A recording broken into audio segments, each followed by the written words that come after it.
चुकी है शनाया और चिराग के बीच में यहाँ पर डाइवोर्स और दोस्तों दोनों ही अपना घर छोड़कर यहाँ से जा रहे हैं क्योंकि शनाया की तो कम्युनिटी सर्विस का टाइम बिल्कुल पूरा हो चुका है और दूसरी तरफ दोस्तों और चिराग जानबूझकर अपनी नौकरी छोड़कर जा रहा है। अब दोस्तों जब चिराग जाने वाला होता है तो शनाया कहती है कि देखो चिराग मैं तो यहाँ से जा ही रही हूँ, फिर तुम्हारे जाने का कोई फायदा नहीं है, तुम यहाँ पर रहना चाहो तो भी रह सकते हो। तो दोस्तों तभी चिराग कहता है कि नहीं मैं अब यहाँ पर नहीं रहूंगा क्योंकि मेरा मेरी माँ के साथ बहुत ज्यादा प्यार है और इसलिए मैं यहाँ पर कहीं और चले जाऊंगा। तो दोस्तों तभी बादशाह आगे आ जाने वाला है और कहता है कि चिराग जाने से पहले एक छोटा सा गिफ्ट मेरी तरफ से ले जाओ। इसके अंदर यहाँ पर एक यूएसबी है जिसके अंदर बहुत सारे सैड सॉन्ग्स हैं और वैसे भी इसमें एक यहाँ पर वाइन की बोतल है जो तुम जाकर पी लेना। अब दोस्तों जब चिराग यहाँ पर बादशाह की ये बातें सुनता है तो चिराग को गुस्सा आ जाने वाला है और वो एक जोरदार थप्पड़ मार देता है यहाँ पर बादशाह के मुंह के ऊपर और कहता है कि तूने मुझे क्या बेवकूफ समझा है। अब दोस्तों बादशाह के ये सब करने का मकसद सिर्फ ये था कि वो जानता है कि चिराग भी शनाया से प्यार करता था और शनाया भी चिराग से प्यार करती है, लेकिन ये दोनों एक दूसरे के साथ ये बात मानने को तैयार ही नहीं है। इसलिए दोस्तों अब बादशाह ये सब बातें यहाँ पर उसको बताने की कोशिश कर रहा है और दूसरी तरफ दोस्तों अब जो सारे बच्चे हैं वो पुष्पा मौसी के पास आ जाने वाले हैं और कहते हैं कि पुष्पा मौसी हमने जाकर दूसरे स्कूल के अंदर यहाँ पर अपने स्टॉल्स वगैरह लगवाने हैं ताकि वहां पर हम अपना बिजनेस करें और उससे हम अच्छे खासे पैसे भी कमा लेंगे। तो दोस्तों पुष्पा कहते हैं कि ऐसे जाते साथ तो तुम्हें कोई भी स्टॉल लगाने नहीं देगा, तुम्हें पहले प्रेजेंटेशन करनी आनी चाहिए, इसलिए तुम जाओ और वो सामने शनाया के पास चले जाओ। अब दोस्तों सारे बच्चे आ जाने वाले हैं शनाया के पास और कहते हैं कि शनाया दी हमें कुछ समझाओ कि हमने कहीं जाकर स्टॉल लगवाना है तो उसके लिए थोड़ी सी प्रेजेंटेशन की तैयारी करवा दो। तो दोस्तों शनाया कहती है कोई बात नहीं मेरे साथ आ जाओ, मैं तुम लोगों को थोड़ा सा सिखा देती हूँ। अब दोस्तों शनाया यहाँ पर बच्चों को लैपटॉप पर दिखाती है और काफी हद तक समझा देने वाली है तो बच्चों को काफी ज्यादा समझ भी आ जाती है। तो दोस्तों बच्चे कहते हैं कि शनाया दीदी अब हम यहाँ पर आपसे रोज सीखा करेंगे। तो शनाया कहती है कि रोज तो नहीं सीख पाओगे क्योंकि मैं 1 से 2 दिन के अंदर अंदर यहाँ से जा रही हूँ। अब दोस्तों जब शनाया ये बात करती है तो सारे बच्चे दोबारा से काफी ज्यादा अफसरदा से हो जाने वाले हैं और वो दोबारा पुष्पा इम्पॉसिबल के पास आ जाते हैं और कहते हैं कि ये क्या शनाया दी तो यहाँ से जा रही है, अब हम यहाँ पर क्या करें। अब दूसरी तरफ दोस्तों बादशाह और राशि यहाँ पर मिलकर खाना खा रहे होते हैं तो साथ ही राशि कहती है कि बादशाह मुझे एक बात बता कि अगर यहाँ पर शनाया प्यार करती है चिराग से तो क्या उन दोनों को अलग हो जाना चाहिए। तो बादशाह कहता कि बिल्कुल भी नहीं, उन दोनों को एक रहना चाहिए। तो दोस्तों साथ ही यहाँ पर बादशाह कहता कि फिर तो हमें उन दोनों को करीब करना चाहिए। तो राशि कहती है कि नहीं नहीं हमें उन दोनों को एक दूसरे से दूर कर देना चाहिए, जाके जब वो यहाँ पर एक दूसरे से दूर रहेंगे तो उनको यहाँ पर एहसास होगा कि मैं उससे प्यार करता था और वो मेरे साथ बिल्कुल लॉयल थी, इसलिए यहाँ पर फिर इस तरीके से वो दोबारा एक हो पाएंगे। अब दोस्तों जब यहाँ पर ये बात होने वाली है तो राशि कहती है अरे वाह ये तो बहुत ही ज्यादा बढ़िया आइडिया है और बादशाह भी कहता है कि ठीक है। अब दूसरी तरफ दोस्तों जब बच्चे पुष्पा के पास वापस आए थे कि हमें यहाँ पर शनाया दी ने थोड़ा समझाया है हमें और प्रेजेंटेशन सीखनी है तो पुष्पा कहते हैं वो देखो और सामने से एक पुलिस वाली वर्दी में तुम्हारा चाचू आ रहा है, उससे अच्छी प्रेजेंटेशन तुम्हें कोई नहीं सिखा पाएगा।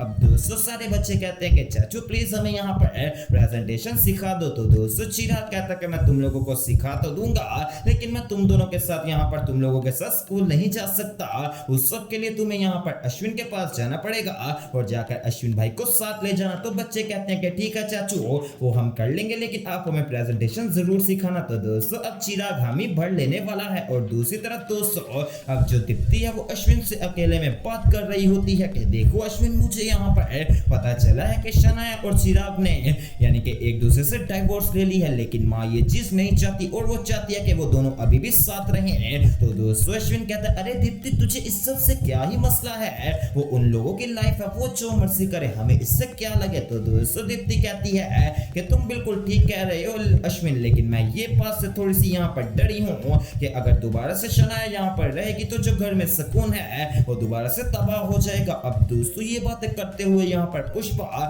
दीप्ति को सुन लेने वाली है और पुष्पा को पता चल जाता है कि दीप्ति बिल्कुल भी इस हक में नहीं है कि वो यहाँ पर शनाया को इस घर में रहने दे। अब इसके बाद दोस्तों जब शनाया ने पुष्पा को डाइवोर्स पेपर दिए थे तो पुष्पा ने सवाल पूछा कि शनाया सारी बातें एक साइड में है क्या, तो चिराग से प्यार करती है। लेकिन दोस्तों आप लोग शनाया का जवाब सुनकर हैरान हो जाएंगे। वो पुष्पा से कहती है कि नहीं पुष्पा, मैं और चिराग कभी भी एक दूसरे को पसंद नहीं करते थे और ना ही हमारी यहाँ पर कुछ बन सकती है। तो दोस्तों तभी पुष्पा पैसे लाकर देने वाली है शनाया को, जो शनाया ने अपना फ्लैट बेच कर दिए थे। तो शनाया पैसे नहीं लेने वाली और कहती है कि ये मैंने तुम्हें दे दिए हैं। अब पुष्पा सोचती है कि मैं क्या करूं। तो दोस्तों अब पुष्पा सीधा आ जाने वाली है यहाँ पर उसके पापा के पास यानी कि मेहता साहब के पास और आकर कहती है कि मेहता साहब मेरी बात सुनिए। इस तरीके से शनाया ने अपना फ्लैट बेचा था और हमारे घर को बचाने के लिए उसने मुझे 70 लाख रुपए दिए थे, लेकिन अब किस्मत से हमारा घर वैसे भी हमें मिल चुका है। तो मैंने सोचा कि ये पैसे मैं आपको वापस कर दूं। तो दोस्तों अब जो मेहता साहब है वो पैसे लेने से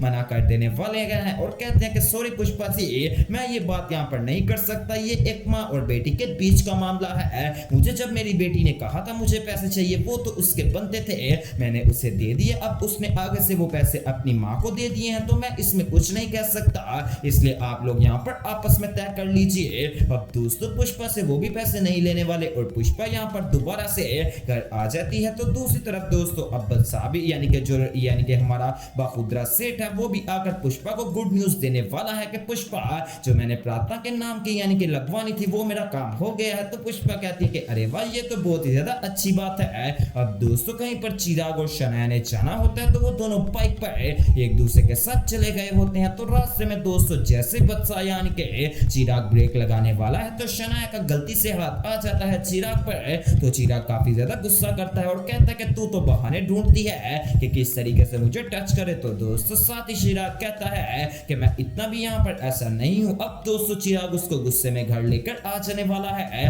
लेकिन दोस्तों जब चिराग घर आता है तो वो देखता है कि यहाँ पर जो दीप्ति भाभी है वो पुष्पा के साथ यानी कि माँ के साथ ये बात में लगी होती है कि हमें यहाँ पर इन दोनों को अलग अलग हो रहे हैं, तो इन दोनों को एक नहीं करना चाहिए। तो पुष्पा कहती है कि नहीं चिराग उससे प्यार करता है। तो दोस्तों अब ये बात सुनकर चिराग गुस्से में आ जाने वाला है और कहता है कि ना माँ, मैं पहले प्यार करता था और ना ही मैं यहाँ पर अब प्यार करता हूँ, ये आप लोगों की गलतफहमी है। तो दोस्तों पुष्पा कहती है कि अच्छा अगर तू प्यार नहीं करता तो ये डाइवोर्स पेपर ले ले, अगर तू नहीं करता तो सीधा सिग्नेचर कर दे, फिर तुम दोनों की यानी कि सारा का सारा मामला खत्म हो जाएगा।